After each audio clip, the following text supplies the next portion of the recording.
ఆ బిడ్డడి తల్లి గట్టిగా కేకలు వేసింది. ఆమె అక్కడికి వచ్చి చూసేసరికి ఆ పిల్లాడి ఒళ్ళంతా రక్తం.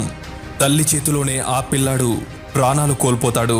ఆ తల్లి ఏడుస్తూ ఆ పిల్లాడి కళేబరాన్ని తన 2 చేతులపై ఎత్తుకుని తమ ప్రాంతాన్ని పరిపాలించే రాజైన మాధవవర్మ కోట దగ్గరికి చేరుకుంటుంది.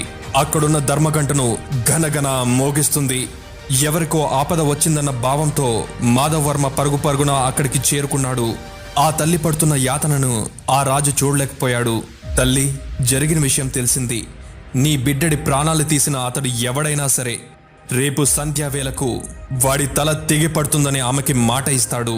కానీ ఆ రాజుకు తెలియని విషయం ఏంటంటే, తెలియకుండా ఆ పిల్లాడి ప్రాణాలు తీసింది యువరాజేనని. భటుల్ని పంపించి విషయాన్ని ఆరా తీయగా మొత్తం బయటపడుతుంది. ధర్మపరుడైన రాజు తనకు పుట్టిన ఏకైక సంతానమైన శిక్ష పడాల్సిందే అనుకుంటాడు. అందుకు ఆ యువరాజు కూడా తన